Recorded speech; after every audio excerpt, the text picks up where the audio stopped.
It started with mail and simple envelopes and stamps, but hidden inside them was war.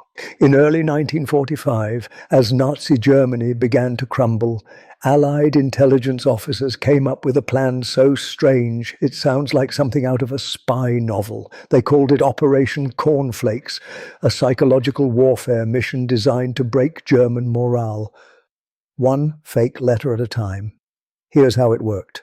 Allied planes bombed German mail trains, then within hours the same aircraft dropped new mail bags full of counterfeit Nazi letters into the wreckage. The goal? To trick the German postal service into picking them up and delivering them to real German citizens. The letters looked genuine, typed on authentic stationery, sealed with real Nazi stamps, even bearing convincing addresses. But inside, propaganda disguised as personal mail. Some contained forged letters from soldiers at the front, writing home about hopeless battles and starvation. Others were fake government notices warning civilians that their sacrifices meant nothing. Some even enclosed darkly humorous death notices of Nazi leaders, weeks before they actually died. It was one of the most bizarre operations of the war.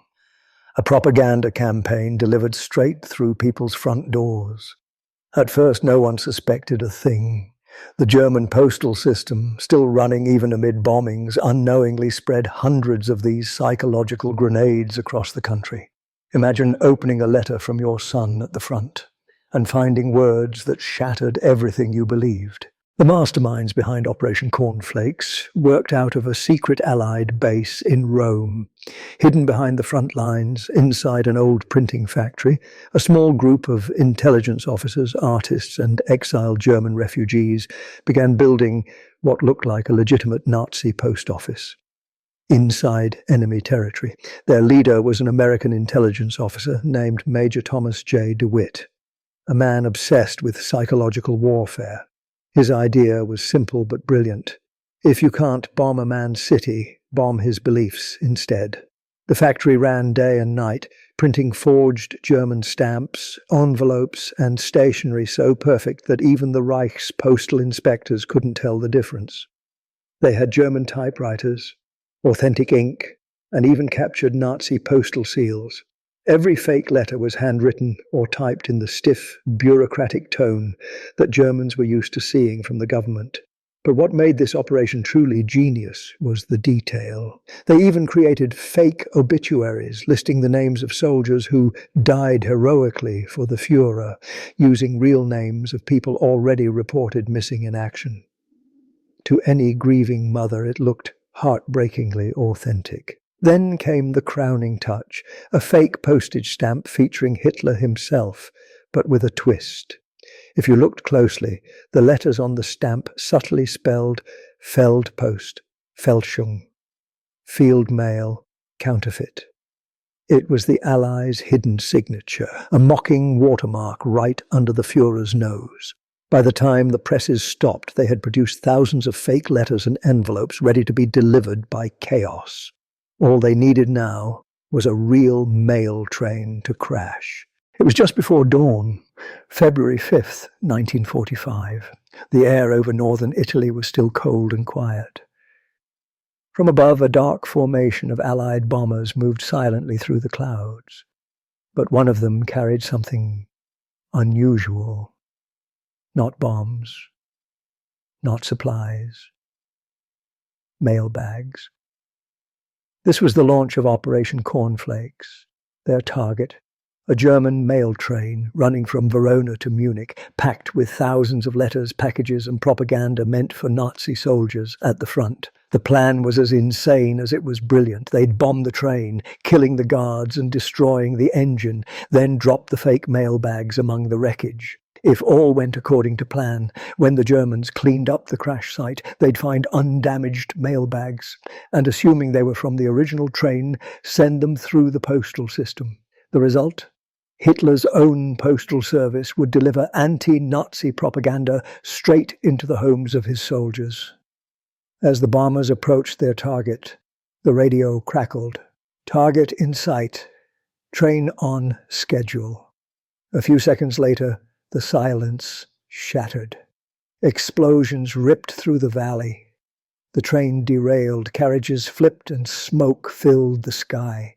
Then, while the chaos burned below, the B-17 Flying Fortress opened its bomb bay doors. But instead of bombs, out dropped bags of fake mail, each one marked with forged Nazi insignia. They hit the ground hard, landing right beside the wrecked cars. Within hours, German rescue teams arrived, confused, overwhelmed, but methodical. They collected what they could salvage, including the intact bags of mail that had somehow survived the bombing. By the next morning, those bags were sitting in an actual Nazi post office, and from there the letters began their journey, from soldier to mother, from officer to subordinate, spreading Allied disinformation straight through the heart of the Third Reich. At first no one noticed. The German postal system, even under bombardment, was frighteningly efficient. The forged letters made their way from sorting offices in Munich and Nuremberg to villages all across the Reich. To the postal workers, they were just another bundle of field mail from our brave boys at the front. But inside those envelopes was chaos disguised as comfort. The letters looked perfect. Official letterhead, crisp Nazi seals, even unit codes that matched real military formations. Except the messages inside were carefully designed to undermine morale. One soldier wrote home, "We are starving here. The officers feast while we fight for nothing. Hitler has lost his mind. Everyone knows it." Another letter addressed to a local mayor warned, "The SS are killing deserters, boys no older than 15. We cannot win this war." Each one read like the bitter truth no one dared to say out loud, the kind of thing people wanted to believe. Because deep down, they already did. Within weeks, strange things began happening in small German towns. Families whispered that soldiers were losing faith. Postmasters reported unusual letters. Gestapo agents started intercepting mail, trying to find where the defeatist talk was coming from. Meanwhile, the Allied intelligence officers in Rome were listening to intercepted German radio chatter. They couldn't believe it. Their fake letters had actually been delivered, and they were now part of Nazi Germany's internal security problem. The Reich's own propaganda ministry tried to spin it. They warned citizens not to believe British lies sent through fake letters.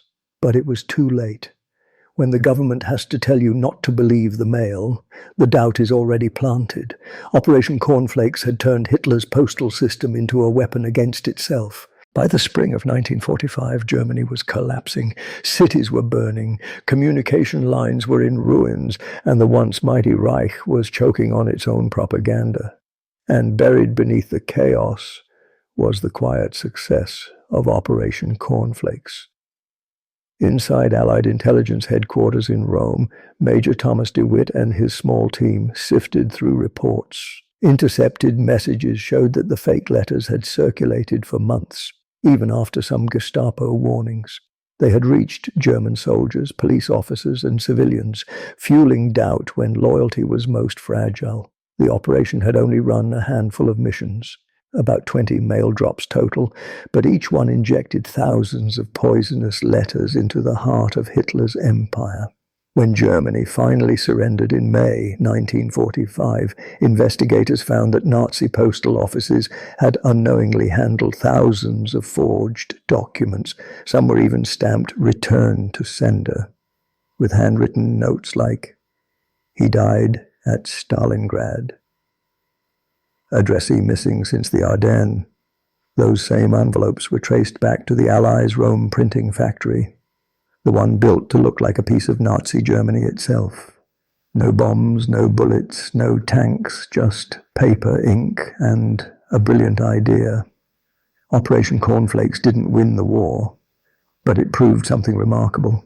Sometimes the most powerful weapon isn't fear or fire or force. It's belief. And somewhere in the archives of history there are still a few of those forged letters, aged, yellowed, but still carrying the message that once slipped past Hitler's watchful eyes. A message that said in every silent line typed by Allied hands, "Your empire is crumbling, and it's your own mail that told you so."